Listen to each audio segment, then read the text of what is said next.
Hey everyone, Gretchen Wegner here from the Anti-Boring Approach to Powerful Studying.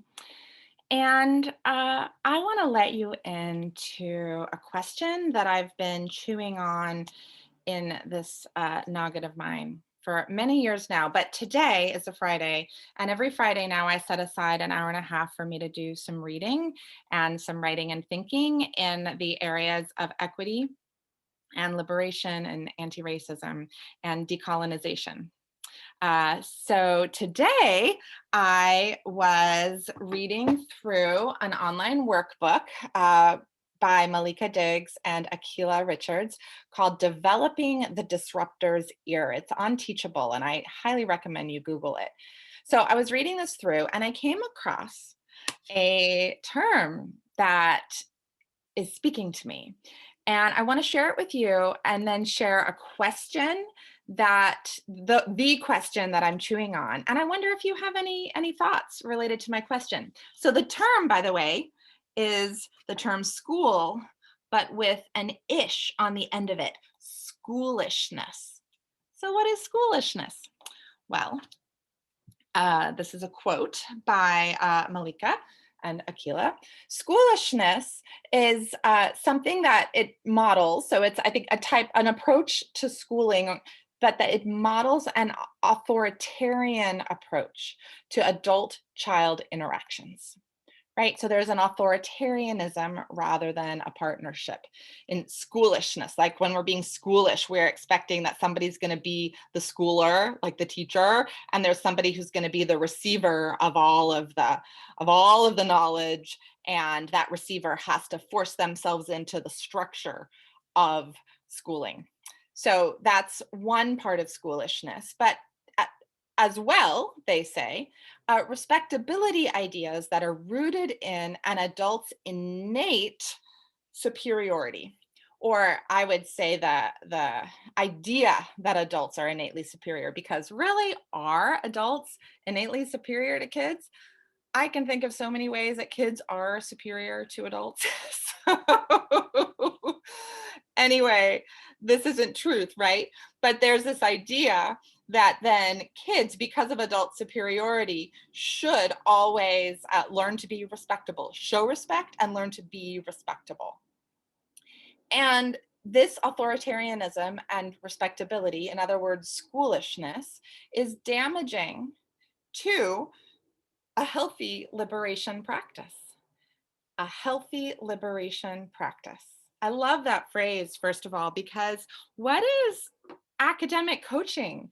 Like, what is like the best version of school learning would be liberating ourselves, right? Giving us the knowledge that we need to liberate ourselves, to live the best life that we can possibly live and be of service to the world, is what I would say. And I would hope that for all young people. So, but here's the question that I have, especially in the world of academic coaching. I teach study skills and time management tools to students and families, but also to educators, right? To both sides, so that they can talk better and learn, support each other better in learning by having the same study skill and time management language with each other. But here's the question that I've been asking myself, and I wonder if you can help me with this. When are skills, and specifically here, time management, study and learning skills, and executive function skills, when are skills tools of liberation? And when are they tools of oppression? I'm really interested in parsing this out for myself and for all of the educators. I'm training increasing numbers of both teachers in the classroom as well as coaches outside of the classroom.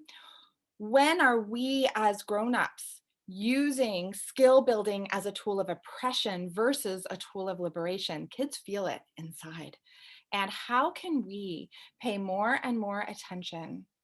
The we being adults, the we being white people, the we being people with various different kinds of privilege, historical and societal privilege over various different marginalized groups of people.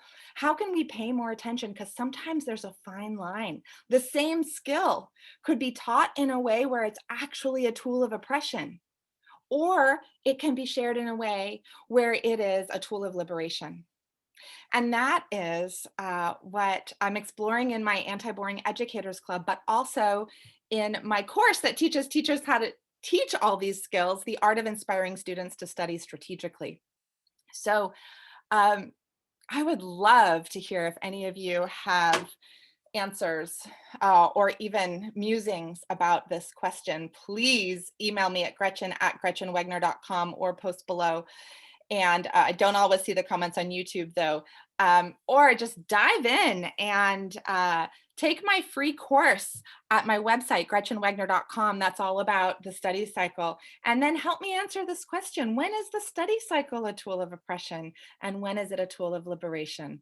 I'm so interested in living into the answers to this question alongside you all. So let me know what you're thinking, and take care, y'all.